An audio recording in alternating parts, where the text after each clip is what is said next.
And we are live. Welcome back, ladies and gentlemen. I'm one of your co-hosts, Blake Ruffino. Alongside me is my counterpart and co-host, Joe DeLeone. Good evening, good sir. How are you? Wonderful. I'm ready for my mood to be spoiled in the next 10 minutes. Why? Whatever happened. Oh, I wonder. I wonder what civil argument that we're about to get into about the college football playoff expanding. Now, I'm obviously joking. I think that we've argued about this enough times that I know where this is going to go. But now that this is heating up, I don't know what it's going to look like, and I'm also a little bit worried on what the outcome is going to be. Can 16 teams win the playoff? No. The answer to that is no. Okay, so then why are we expanding? This is my point. This is my point of the conversation. And why are we? But why are we expanding? Money. There you go. No, I was thinking of a smart answer, but money. It's the only answer. So again, did you see the tweet that I had this week? By the way, this is more about SEC baseball, but stay with me for just a minute. Okay. I brought this out there, and we'll get to this coming out of the break. Can you name one thing for me that Tony Petitti and Greg Sankey have done for the sport outside of expansion in the last 5 years? Well, wait. Tony Petitti has not. I get it. Kevin Warren, Tony Petitti, whoever you want to bring up. How about this? This was my point. Name any commissioner besides expansion who's done shit for the sport that's made it better. Name one thing outside of expansion. I'm ready. There's nothing. Well, what would you define as better, though? My only thing with that is I got it. Historically, you expanded the playoffs for more money. Okay, that's not a plus, but it's a plus from a financial dollar standpoint. You haven't come down on any teams whatsoever when the NCAA had no guidance when it came to bylaws of NIL or anything of that nature when it came to tampering. SEC could have hit Tennessee, and if I'm being honest, there are some things that the Big Ten could have done with teams who are doing some of the same things. Joe, listen, I know this, and Ohio State fans can come at me, but trust me, I have sourcing on this one more than anybody that's out there. Caleb Downs was not in the portal when Ohio State made conversations with him when Nick Saban retired. That is tampering. Everybody does it, and I get it. But, Joe, they have bylaws of things that you can't do in your own conference that are there should be penalties. There's nothing that these commissioners have done, brother. Nothing. They're only worried about the bottom line. So, again, I think that there is one thing that we're going to agree on, and we probably should have prefaced this a little bit better. Ross Dellinger of – I always want to say The Advocate. Yeah. It's not The Advocate anymore. That's what he covered in Yahoo Sports. Of Yahoo Sports came out and said that there was a conversation that happened this past week in reference to the playoffs being expanded from 12 teams to 16 teams. Joe, what are we doing? Like, what in the God's forsaken name are we doing? So we will talk about that, but that is what we're leading into about this one. Well, and it fully stages my point that it's a very contentious conversation. And I've noticed this that on Twitter, a lot of the other talking heads like ourselves putting out thoughts on this, and it seems like everybody is looking on it with a very negative light. I think that there's a positive way to spin it. I think that there's a positive way to look at this, and I'll save it for when we get into that conversation. I don't want to spin off all my takes right away, but I understand the general frustration. I understand why some people think it's unnecessary after we just did 12 and the 12 was moderately successful and it was competitive and it was some of the games were fun to watch, not all of them. But we can't stop this from happening. I would hope, and this is a take just to throw out there, I would hope if we do move to 16, which it sounds like we're moving towards, that there is no more expansion talk after that. Like I hope that nobody thinks that we need to do what the FCS does and do 24. I'm going to lose my mind if that is what we jump to. Can I pause you for just a moment? Go ahead. Before we get into this, I wanted to be very well known about what we're going to talk about. I am going to bring up last year's top 16. Okay.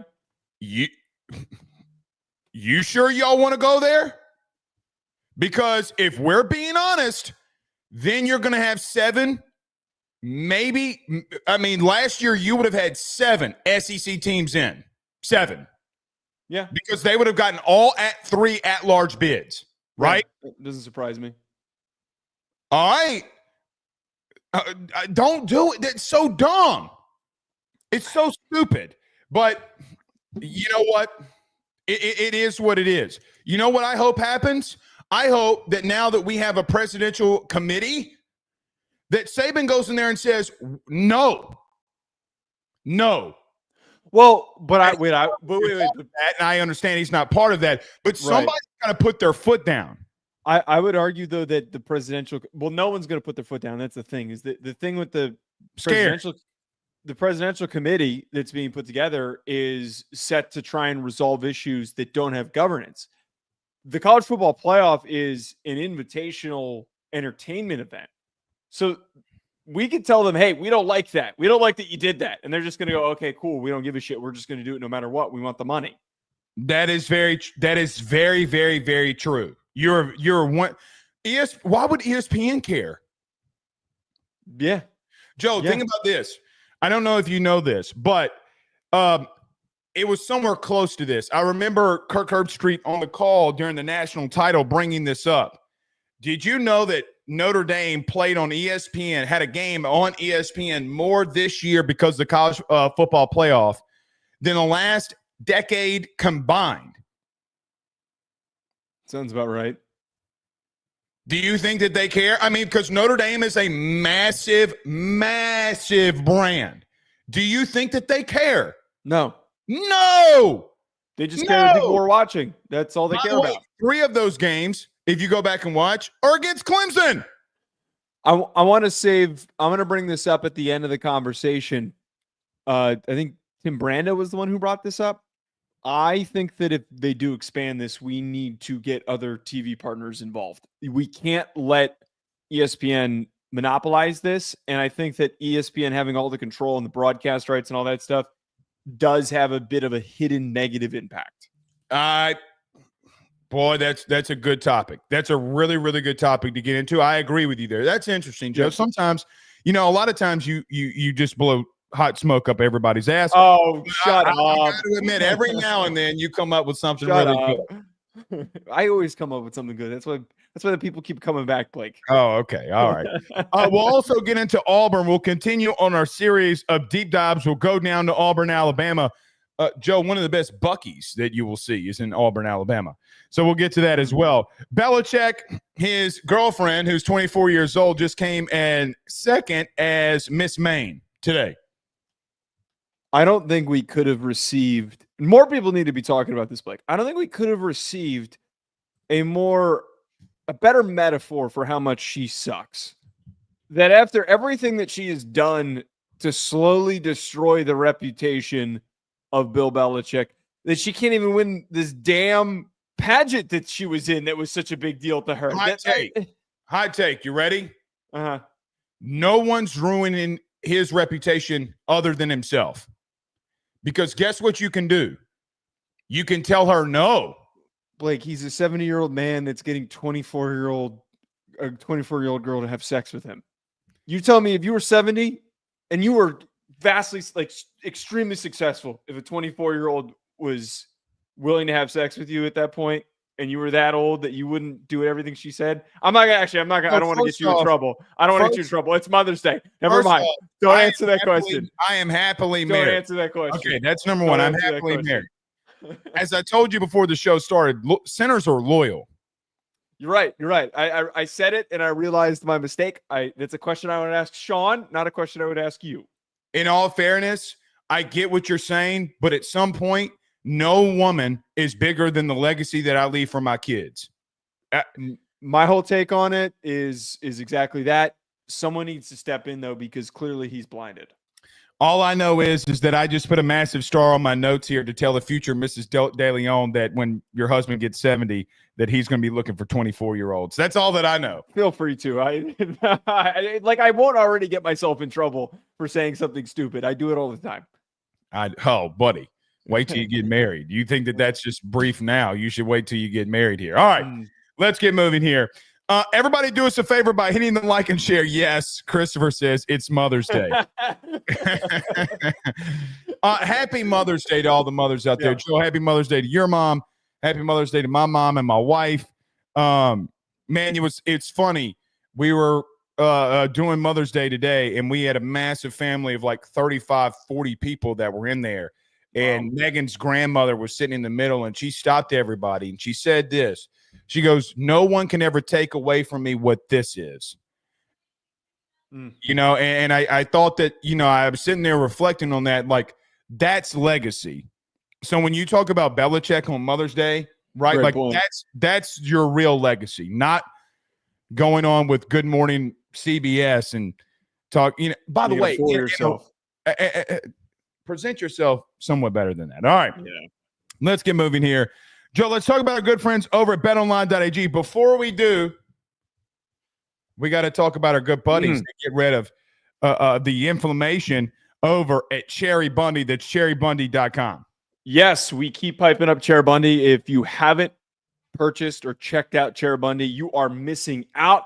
We keep letting you guys know that they are such a fantastic product, especially if you are a health nut like Blake and I. Blake sent me a video of him on Friday maxing out on bench press with 225, and I can bet you don't tell the people that. It was an impressive video. It was a very impressive video. Me and Sean can't hit as many reps as you could on 225 as you sent us. But I know that you wouldn't have been able to. If I didn't video it, no one would believe that it's real. I might have believed you. I just don't know if it would have been as impressed. But you sent the video, and I was impressed by it. Your boy's sitting there repping out. I sent Joe the video, repping out 225. You know, like ready to go. Hey, man, people. See, here's the thing. Hold on. People talk shit on Twitter and don't realize that we're actual people. They think that they get to sit behind the screen the whole time. 225 10 times. I'm getting combine ready, Joe. But Cheribundi has been a part of that. Yes, recovery and the way that you've been able to build yourself up. Check out Cheribundi. They got different products that help reduce soreness, increase recovery, help you improve sleep, which is important for recovery, and also help support immunity. They're used by over 500 collegiate professional teams.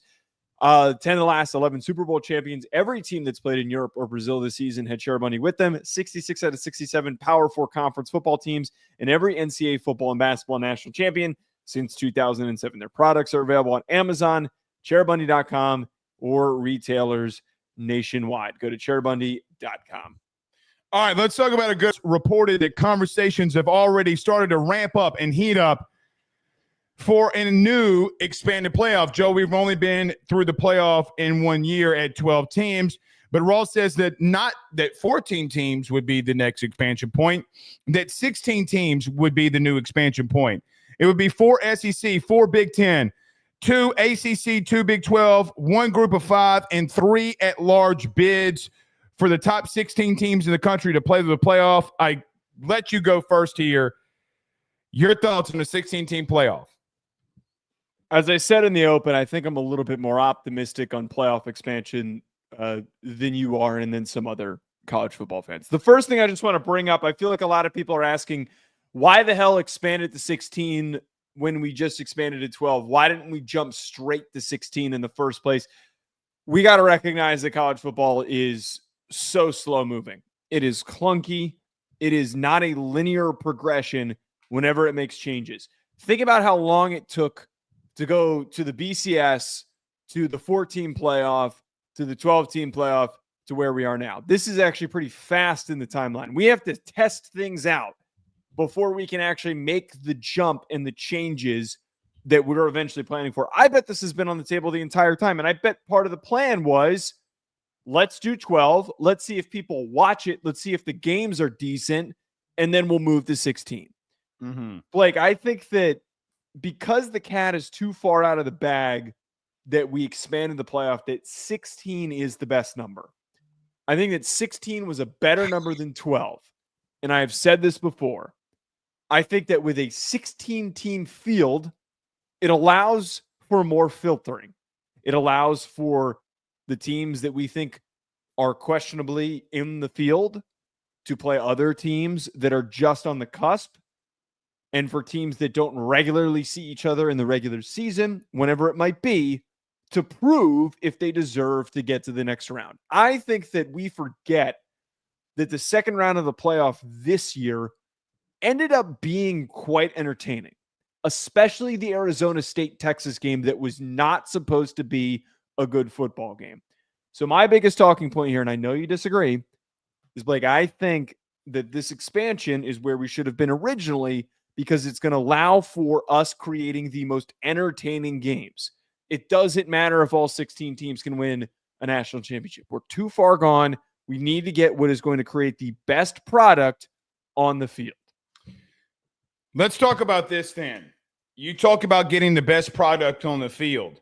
Okay, that sounds fine and dandy. Well, why do you have to expand games to do it? Stay with me. Joe, you know what the number one thing, and I need you to stay with me on here because I'm going to get to a point. I want nobody in college football to get kicked out for targeting ever again. Let me tell you why. You kick out players every Saturday about them trying, and I know that some are egregious, and if you want to kick out those guys that it's egregious when they're doing it, fine. You're constantly telling me that you're kicking out players and then suspending them for the next half, damn near sometimes in certain situations, suspending them for an entire game. Because if you get it in the first half or the start of a second half and you got to miss the first half of next week, you're suspending a kid an entire game for targeting. But now you want to go out there and make more games. Joe, what if you're in the 10 to 16 range? Now when you expand it, you're having to play another game here. Like you're legitimately talking about player safety all the time and you're not taking on player safety? How is that? How is that humanly possible? So listen, if you want to go to it, these players are getting TV revenue money. You don't have to kick them out anymore. Guess what you can do? Have bylaws in your conferences and literally fine them from doing it. But don't talk to me ever again about player safety when you're making more games. That's number one for me. Okay. And I think that everybody should get on board with that.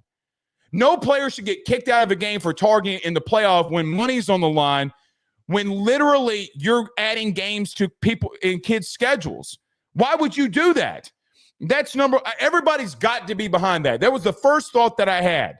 Here's the thing for me, though, on the expanded playoff. Why did you do it? Why did you expand the playoff? Let's get down to brass tacks. It's not because that you thought that South Carolina could have won a national title last year. No. It's not. No. It's not. No. It's because you want more money. College football at the FBS level is not like any other sport. The draft in major league sports makes things different because the bottom teams get the top players. These teams are recruiting at the top and will remain there. Now, this is what you're going to have. Some of those conferences will bring in and out some guys from their own conference that can get in the playoff. You will see more G5 teams other than Boise State getting into the playoff. But, Joe, in the last 20 years, outside of Auburn, we have constantly seen the same teams in the national championship games. Ohio State, Notre Dame. Well, Notre Dame's been in the national title before. They've been in the playoff more than anybody when you're talking about it. LSU, Alabama, those teams have constantly won national titles. Michigan was in their third straight playoff when they won a national title. So when I look at this and say that you're expanding, I don't hate more football. Joe, thank you. Guess what, buddy? Congratulations. You and I get to make more money because we do reaction videos to every single game. Congratulations. Me and you make more money. That is great.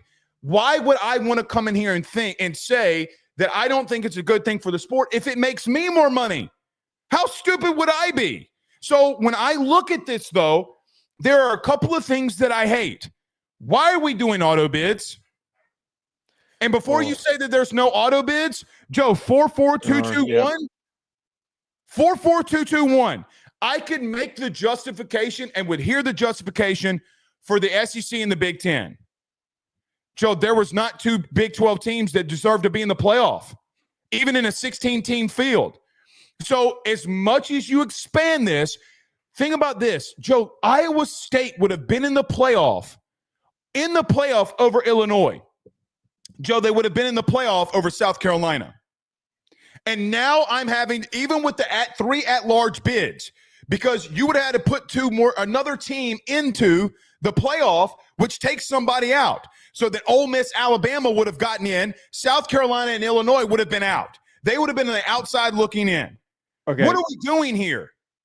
I don't want to jump right to the auto bid stuff just yet because you just laid out a bunch. Laid out a bunch of points. Back to that, but the auto bid thing I hate more than any of this. I definitely want to address that, and I definitely want to talk about that. But you talked about the first thing, finances, money being a driving force for the expansion.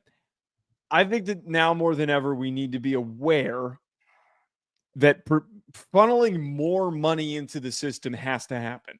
And it has to happen because revenue sharing is now a reality. It is going to be a reality once the House case comes through. Teams are going to be hurting to pay their players. Not the Blue Bloods. They're going to be fine. But conferences need more money. Athletic departments need more money. Putting more games on TV that are going to generate big audiences that aren't just your typical run-of-the-mill dipshit bowl game. Those are sources of revenue that these teams now need. The second part with this, I am net, and you kind of talked about like the competitive side of the typical teams that are in the mix. I don't look at college expansion, and I think that it's frankly naive for many people to try and make the argument of it creates the chance for a team like South Carolina last year to win a national title. I don't think that is not my take. I do not believe in that. What I am advocating for is when we got to watch Illinois versus South Carolina in their bowl game this year. It was a meaningless bowl game, but it was one of the most entertaining postseason games that we got in 2024. I mean, Shane Beamer and your best friend almost fought. Like they were pissed. It was one of the most, but my whole point here is that if we create more matchups like this, and before you jump in with responding about the auto bid stuff, just pretend that was a game. Okay. More matchups like that are what I want in the college football playoff field. I want more of the bowl games to matter. Again, the cat is out of the bag. We can't wrangle the damn cat. The cat is running amok and knocking shit over. The least we can do is get the cat to calm down. We need to do whatever is going to create more entertainment and is going to create a better outcome on the field. So I would like to see Illinois play South Carolina and then learn who the better team of those two were after we spent the whole lead up to the final playoff ranking debating who was actually the better team. So I'm saying this to say that like we get chances to prove who are the most competitive teams.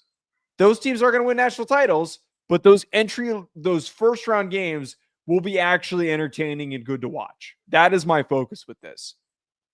I think it dilutes the product, though.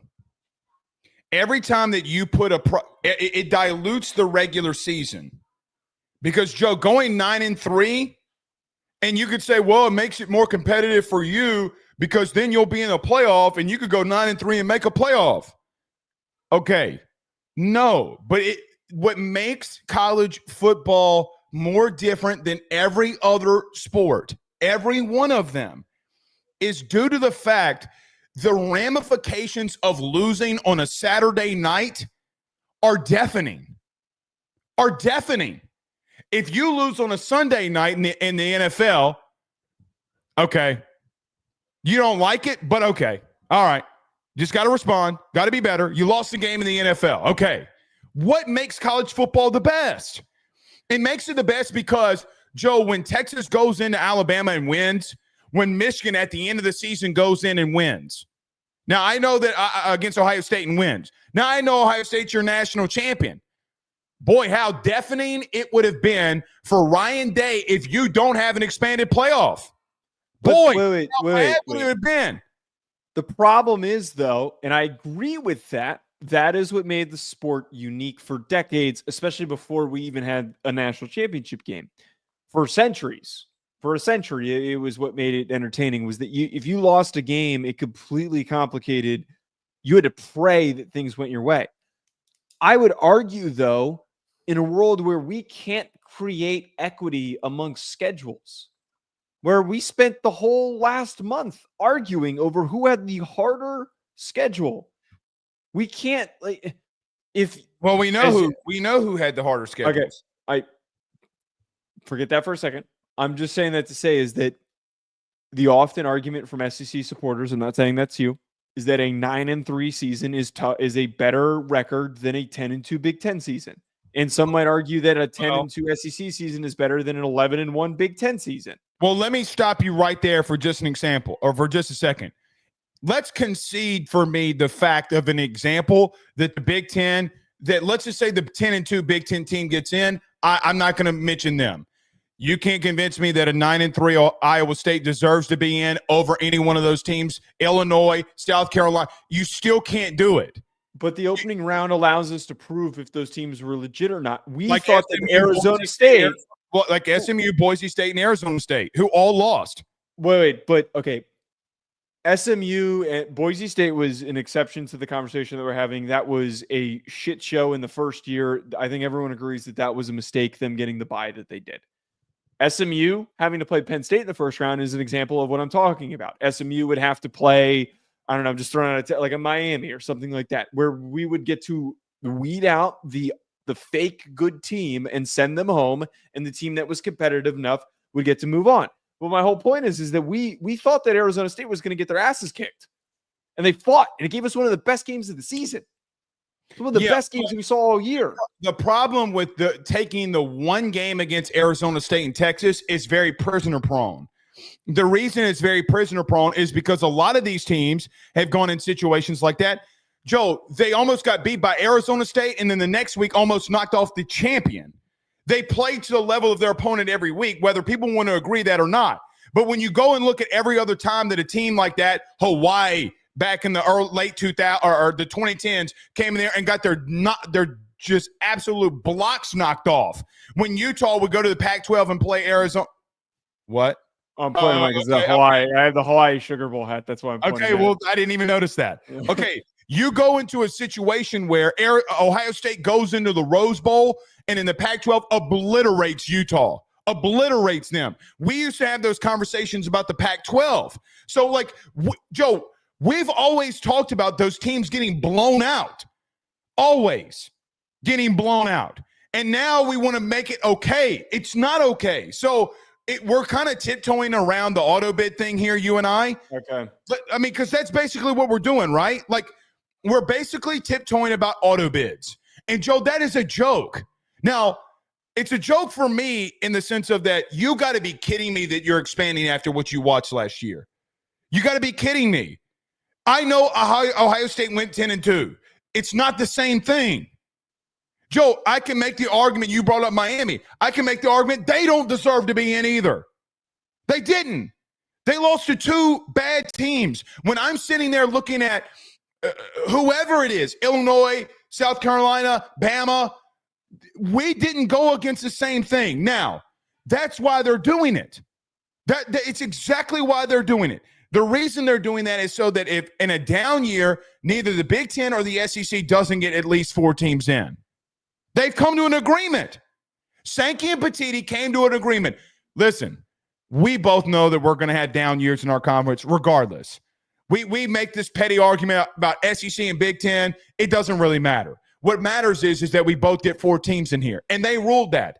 But the justification, what they've done in doing that has prompted for other conferences to think that they have the same seat at the table. And I don't want to get in that argument with you, but there's no way in God's hell that you can sit here and look at me in the face and tell me that Iowa State belongs in the playoff before any of those teams that were 12 through 16.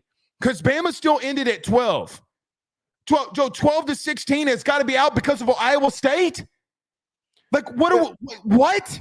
The problem I have with I understand that you're saying that, like, last year, Iowa State specifically being in would have been problematic because they weren't a good team. They got their asses kicked by Arizona State in the Big 12 championship game. They would not have shown up suddenly and played. I mean, maybe they could have. Maybe they get I don't know. Maybe they're just spitballing here. Maybe they play the G5 team or something. Whatever. I reject the premise that you bring up by saying that they think that they have the same seat at the table as the SEC and the Big Ten. They don't. But they literally, no, you're right. They literally don't. They have 2 compared to 4. They have 2 seats. They have less opportunities. Not to mention the fact that the at-large will likely lead to 2 more SEC teams or 2 more Big Ten teams getting in. Most likely 2 more SEC teams. Well, that's fine. But they're doing it at large. So they're not getting any guarantee. Joe, the best teams should be in the playoff. Okay. That's the bottom line. If the problem is the margins are so thin between a lot of these teams that are ranked in the top 18, which was where Iowa State got cut off. They're very thin. Iowa State was not a good team last year, but the margins relatively are very thin from Ole Miss to South Carolina to Miami. Actually, BYU, by the way, would have been the second Big 12 team in. But I digress. They weren't in the Big 12 title game, were they? It's just the second highest ranked Big 12 team. Okay, gotcha. All right, fine. I digress. BYU doesn't make your argument any better. I know it doesn't. I just caught that note. I digress. My point with this is that the margins are so thin that there is naturally going to be bias that leads, if it was just the 16 best teams, the bias of the committee members it's always going to lead into the decision making. So there needs to be protections put into place so that we don't end up with an 8 versus 8 Big 10 versus SEC playoff, or like a 7 versus 8 with one ACC team. And I know that we're talking about the Big 12 here. The ACC was in a down year. Florida State historically has been a great football program, was awful last year. In the next 5 years, they're going to get back to the normal level of competitiveness. Miami is ascending and is going to be in the conversation every single year. We are going to have Clemson in the conversation every single year. The ACC is going to have 3 to 4 really good teams that are worthy of the discussion. The Big 12 is the only one that I will concede, but I will counter by saying that I feel like the Big 12 is improving its quality of play with some of these teams in this conference, especially a team like Texas Tech that is dominating in the transfer portal.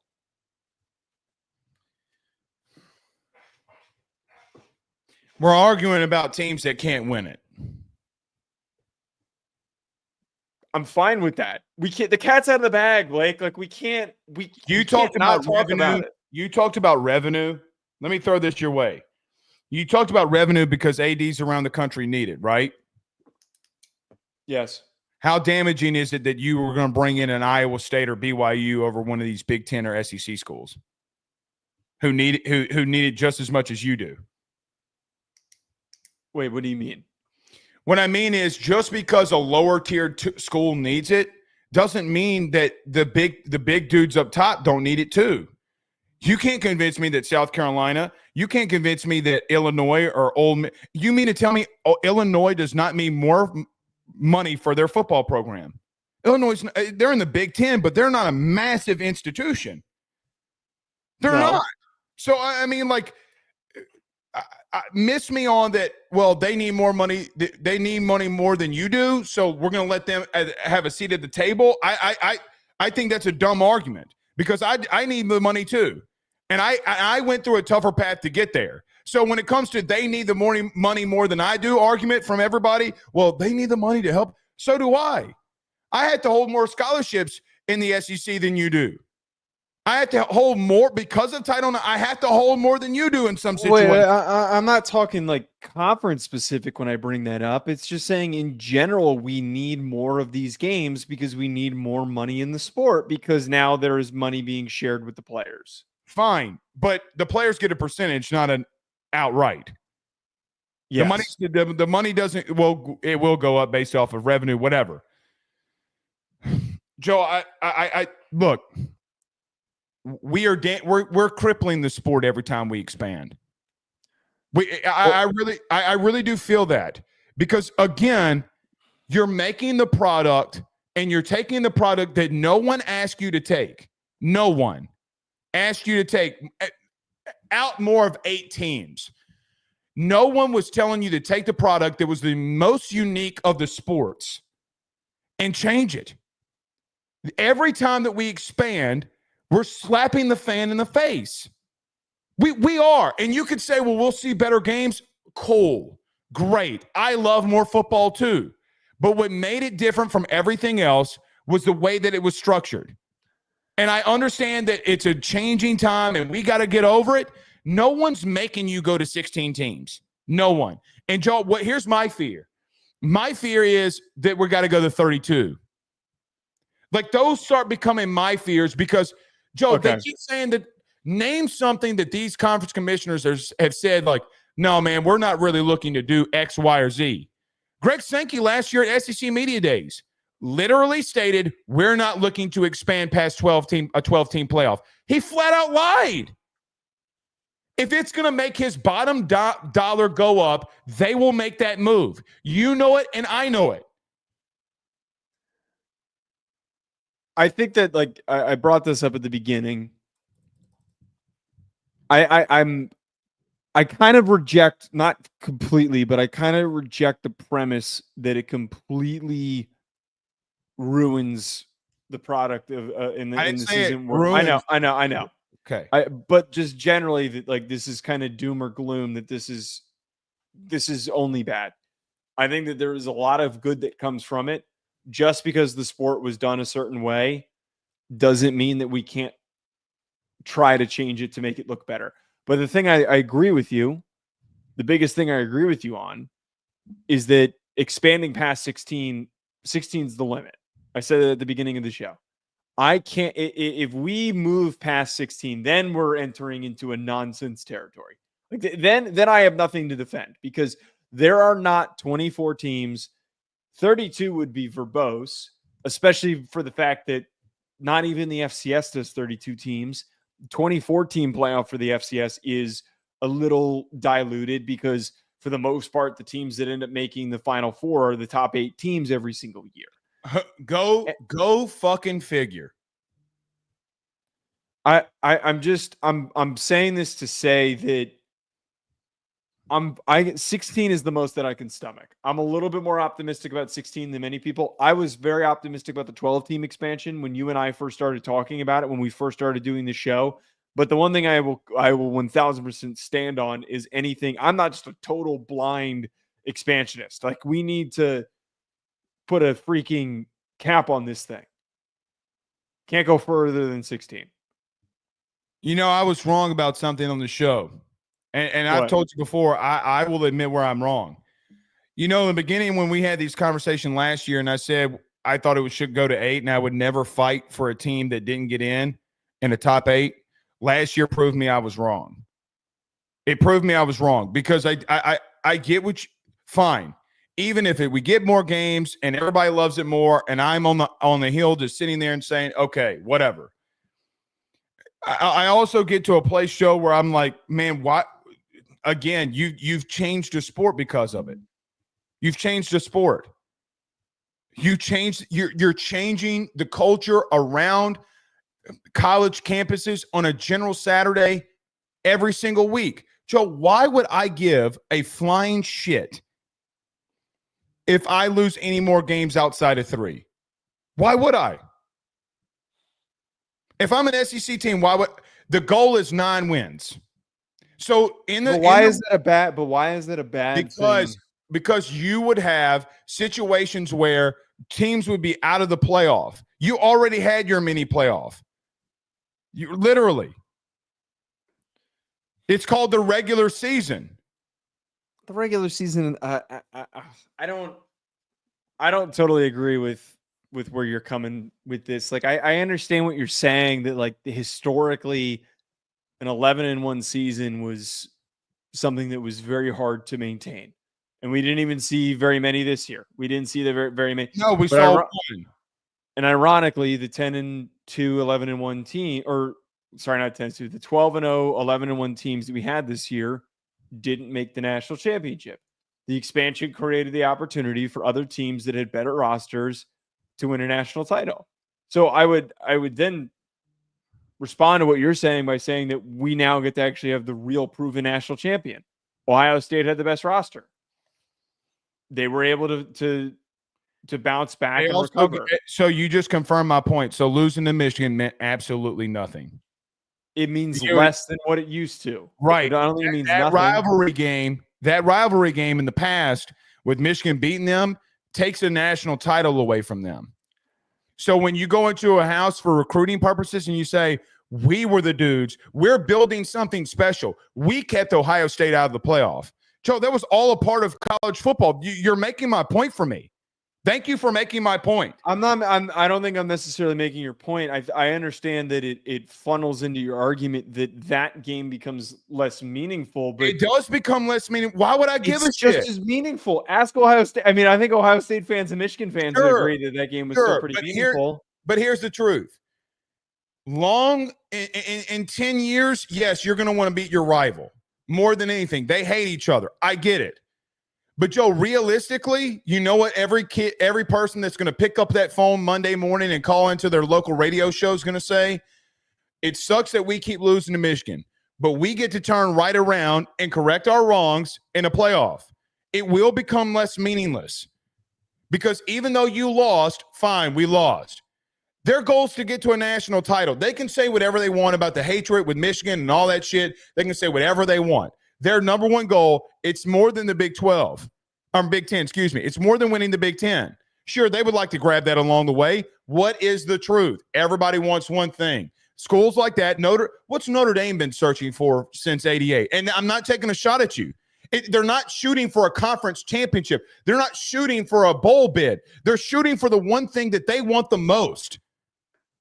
So, yes, I mean, like, it was unique and great in its own way. So, what national champion before a 14 playoff would you not have awarded? Please tell me. I mean, that Ohio State team going to go in there and beat Georgia in 2022? No, they're not. Sorry. They're a really good roster, but they're not. They got offensive line issues, and you're talking about the best defense that arguably we've seen in the last 2 decades. Get the fuck out of my face with that. They lost 2 games. You can't convince me that Georgia don't walk. By the way, Ohio State. You're using. Hold on. You're using a very specific instance of a very specific year. Like Ohio State went against them that same year with the NFL rookie at quarterback that won the Rookie of the Year in C.J. Stroud. But if we didn't expand the playoff, we wouldn't have been given that matchup. If the playoff wasn't expanded from just a head-to-head national champion to 4 teams, Ohio State that match. No, but that matchup wouldn't have existed if we didn't expand in the first place. We're creating those opportunities in those matchups. We created those opportunities as matchups this year with the expand. The real stopping point should have been 8. The real stopping point should have been 8 because the top 8 teams were the best teams that were in the playoff this year. And they gave us the best games, and they were the ones that were good enough to win a national title. And guess what? If you would have kept auto bids too, so you can say whatever you want about my point, but you keep auto bids, Ohio State wouldn't have been in. They wouldn't have been in. Auto bids? Yeah, because if you think about it, if you kept auto bids and they're the number 8 team, were they not? Yeah, but they would have been. There wouldn't be an. There wouldn't. You have your top 5, right? You have your top 5. Top 4 conference champions in a G5 G5 team, so and then they would have 3. They'd have 3 at large. It would be 3 at large teams. Ohio State would have gotten in. No, who would have been the other 3? SMU. No, SMU would not have gotten in. SMU was what? What was their number? No one. I don't know what seed they were, but nobody. No, they were pretty low, anyways. Penn State would have gotten in. But Penn State and Ohio State would have both gotten in, and we would have been sitting and arguing what other SEC team should have gotten in. It would, if we lived in an 8-team playoff. It would have been Tennessee. It probably would have been Tennessee or Georgia. No, it would have been Georgia because Georgia beat Tennessee. It would have been Texas.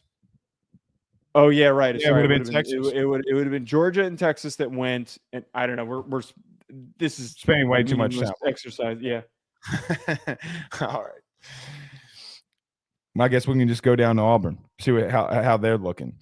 Joe, so we continue on our deep dives here as we turn the page. We go down to Auburn, Alabama. Joe, coming off a season that I'm sure that they did not want in the – what was it? Wait, was that the second year of Hugh Freeze? Yeah, that was the second year of Hugh Freeze. Year yes, 3. Right. The second year of Hugh Freeze, they did not want the record that they had. Thinking Payton Thorne would take that next step in his last year. Joe, Auburn did not have the season they want. When you look at the Auburn Tigers going into 2025, they made a lot of different changes. Your thoughts on what they do here? You and I were talking about this before we started taping, that it felt like last year Auburn had the bones of a team that could have been 9-3. A lot of close games, a lot of offensive production, a lot of really underrated defensive players. And more importantly, that transition from last year into this year, they're bringing back most of those players. They are bringing back Keldrick Falk and Connor Liu. They're bringing back Kyan Lee and Antonio Kite. You're bringing back all of these guys. Cam Coleman, who is a promising freshman for you. The biggest thing as well is that you were very active in the transfer portal and you brought in the best receiver in Eric Singleton. This roster, Blake, to me, catches my attention. But there's one thing that we got to focus on here. And I know that we're going to unpack a lot. I have no idea how to feel about Jackson Arnold. I have zero idea how to feel about him because Payton Thorne comes in from Michigan State into this offense that has been characterized as one under Hugh Freeze as not doing a good job of setting up quarterbacks in difficult decision positions. So if a guy doesn't have that skill, he is going to make mistakes. Payton Thorne wasn't really mistake prone when he was at Michigan State, and he turns out to be mistake prone. Every guy who dropped back under center last year was mistake prone. What was Jackson Arnold last year in a pretty easy offense to operate at Oklahoma?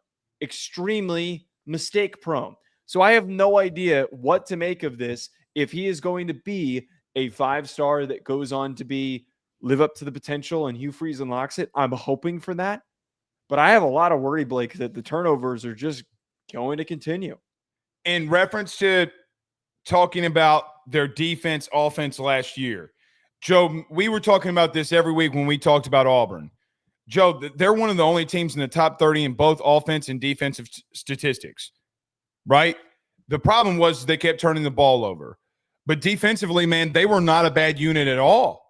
I can make the argument that they were one of the more solid defenses. I say well above average, just good defenses, not only in the SEC, but just the entire college football landscape. They were good enough. But listen, before I move off that defense, Rion Strader's a guy that I was really high on in the portal. That dude is a ball hawk. Joe, think about this. Not one of the only corners that you're going to see in 2 seasons have over 100+ tackles.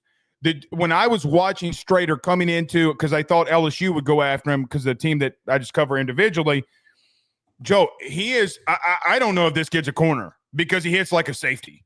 By the way, he's in the 20s, Joe, in 2 years in PBUs. This kid was a ball – like teams kept testing him, and he kept swatting the ball away. He's one of the best defensive ads that nobody wants to talk about. I think the kid's going to come in here in the SEC and do some really good things, but we'll have to look. We'll see. I'm just very high on him. Defensively, you got some guys returning. You go and get a defensive tackle in Dallas Walker the fourth. Joe, let's see. I feel like that they've been very good defensively in some areas, if I'm being honest. Let's see how they develop some of these young guys. The DB room scares me maybe a little at safety, but I think defensively they could have a top 30 year again. But, Joe, you hit the nail on the head here. Joe, their quarterback more than likely, if it's not Ashton Daniels, who I think might be the best to win that job, if I'm being honest. I think too many people are sleeping on him and not talking about Jackson Arnold.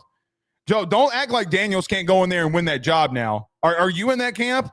Because I think Daniels sure showed me that he had some more abilities than Jackson Arnold. It's not like Jackson Arnold is up here and the kid's below him. I mean, I'm not ready to go there yet.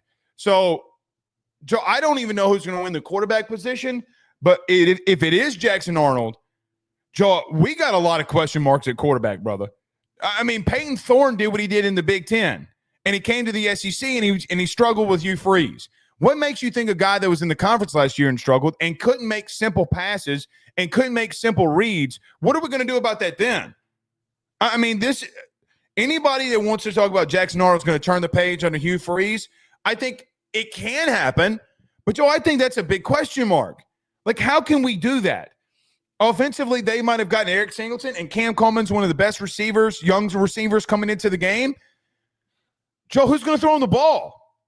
I mean, what has Jackson Arnold done to show you that he can get those two guys the ball relatively effectively?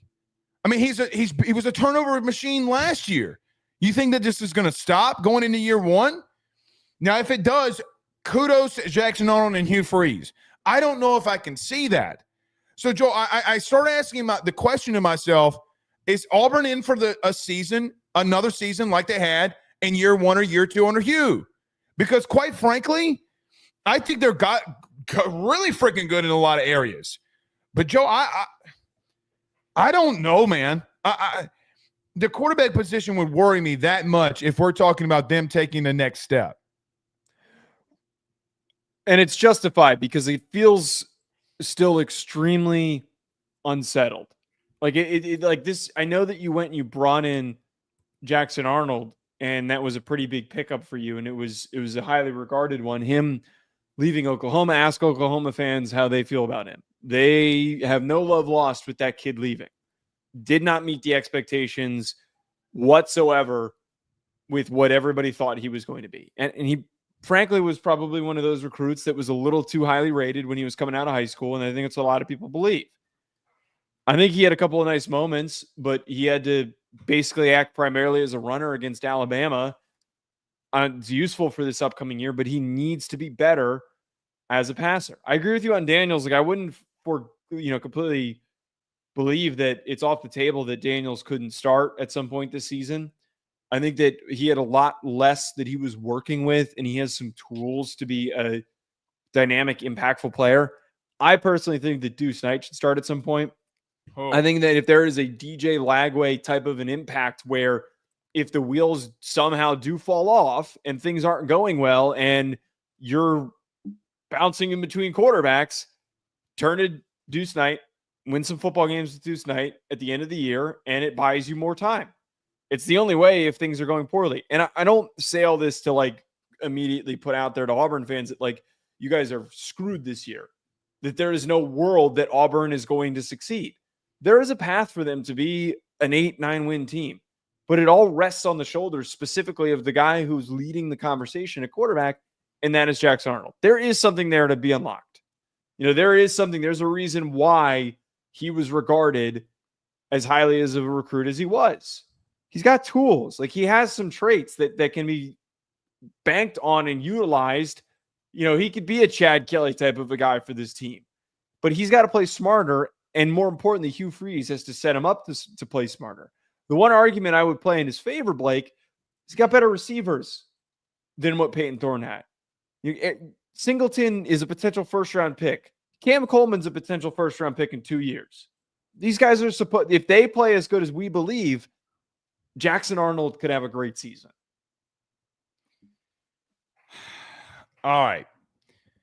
Daniels, a season ago, had 1,700 passing yards, 10 touchdowns, and 12 interceptions.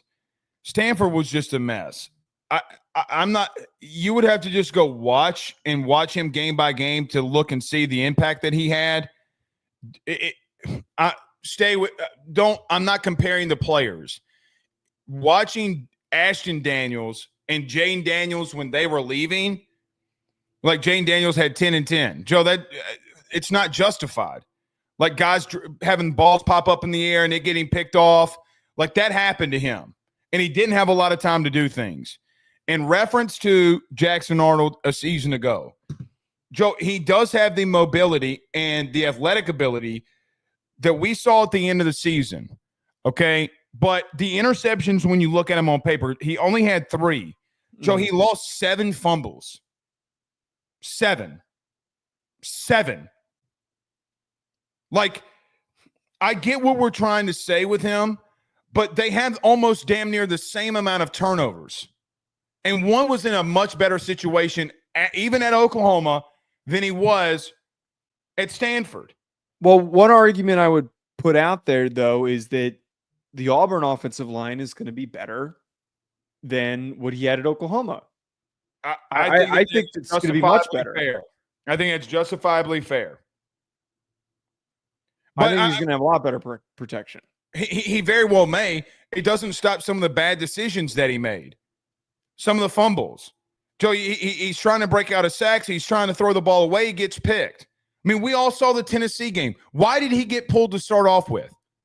Why did he get pulled? It's because he wasn't performing. He was missing dudes that were wide open. He was taking sacks that he had no business taking, that he should have made the right read. I mean, we all saw it. It's why he got – Brent Venables was not unjustified in benching the kid. Yeah. Was he? No. No. So we'll see there. In reference to their team, though, Joe, because we spent a lot of time there at quarterback. You talked about their offensive line. They do go at both tackle spots and get Xavier Chaplin and Mason Murphy at tackle. You know what our saying is, Joe, when you're going at tackle to get guys from the portal, it's always interesting to us, right? Like, I mean, go ahead. Well, I was going to say having a really good center at least makes me feel a little bit better. Okay, that's where we're about to go. So Connor Lew, one of the better centers in the country. You brought this up in the very beginning, so I'll just kick it over to you.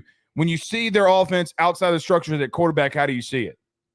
Well, I mean, I was talking about in the beginning before we even went live. I was watching Connor Lew's tape, and he really popped to me. He looked like he's just got like a really good feel, and having a guy with a presence like that in the middle, I think is going to help anchor the entire unit. I think that bringing back him, the experience of that, is going to help the offensive line.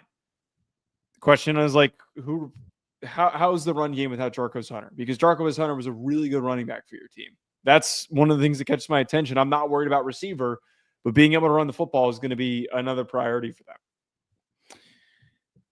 It will. I guess we I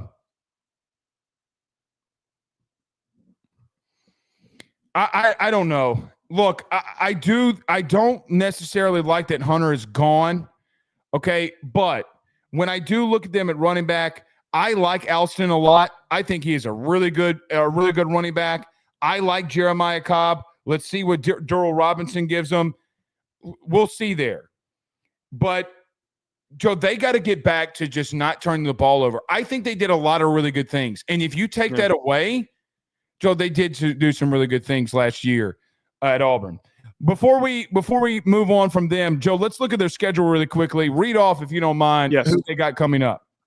They start at Baylor, which is kind of funny that they keep scheduling these road games against these non-conference opponents, versus Ball State, versus South Alabama, at Oklahoma, at Texas A&M, bye week, versus Georgia, versus Missouri, at Arkansas, versus Kentucky, at Vanderbilt, bye week, versus Mercer, and versus Alabama. I highlighted, I feel like we kind of agree on what their easy wins are. The ones that I put question marks next to that are like, hey, these are games that they could steal, that could take them from being a 6-win team to 8 or 9 win team.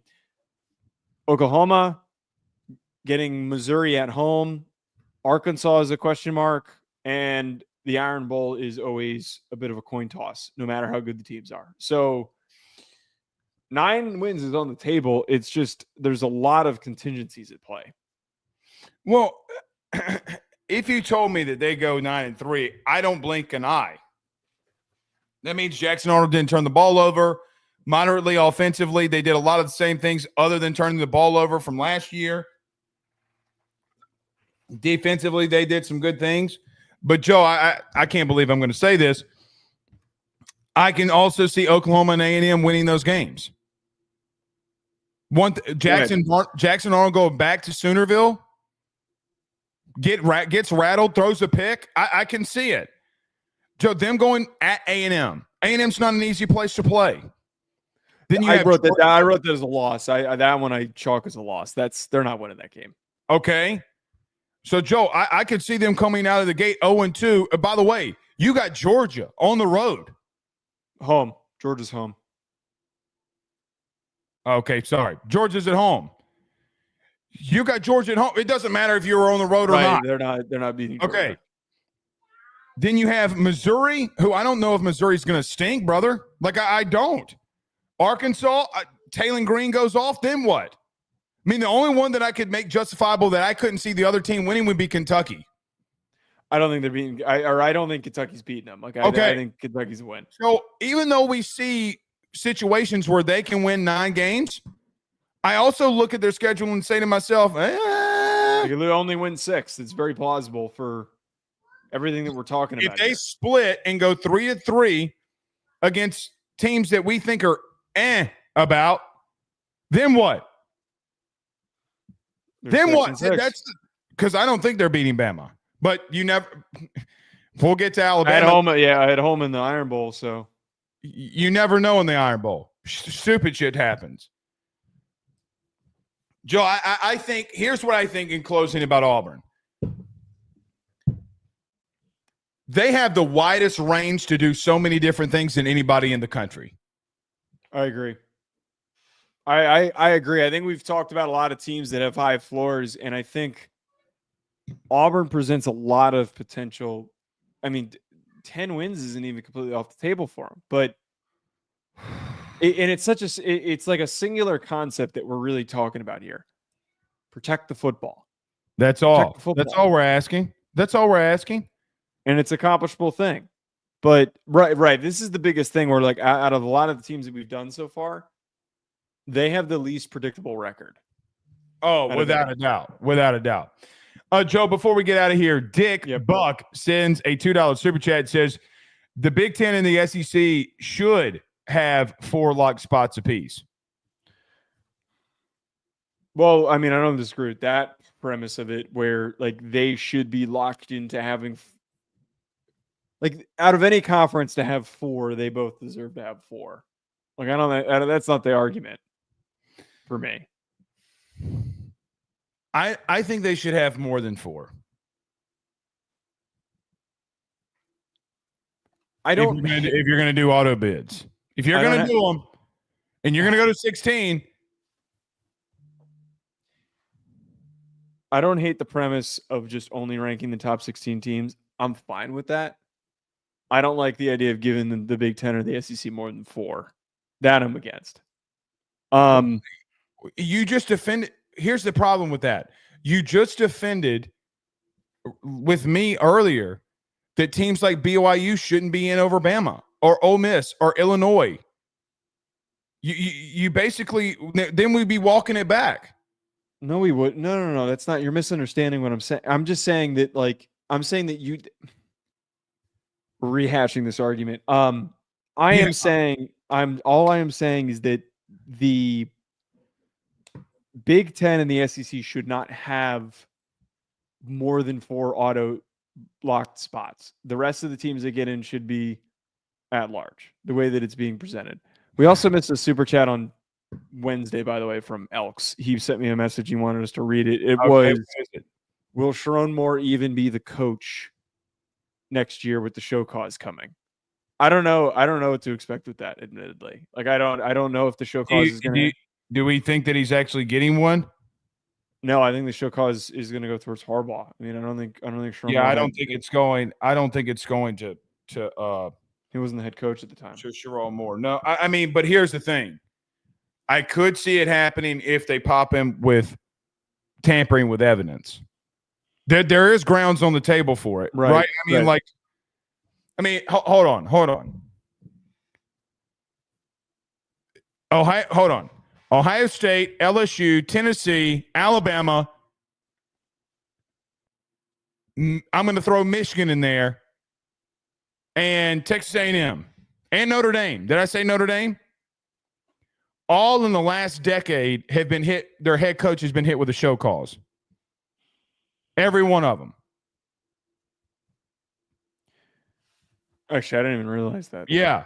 Everyone, even Saban in the very beginning at Bama for a recruiting violation. Then he never got one again. How ironic.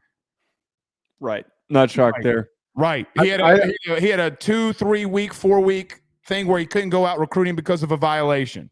Every one of them. Every single one of them. The man's going to get fired over it. No, they do No. that for assistant coaches, so that they stop. Yeah, I don't think it's gonna happen. He did tamper with evidence, though. So if it did happen, I wouldn't be out of the realm of craziness. All right, Joe's got to go. I don't know where he's got to go. Playoff hockey still going on? No, I don't have to go anywhere. What do you? Playoff hockey still going on? I don't know. I haven't been watching it, but yes, it is. I hear you. All right, we'll see y'all tomorrow, Tuesday. Yes, we're back on Tuesday. I will not be around tomorrow. Yes, so we're back on Tuesday. See you on Tuesday. Y'all have a great night. Peace.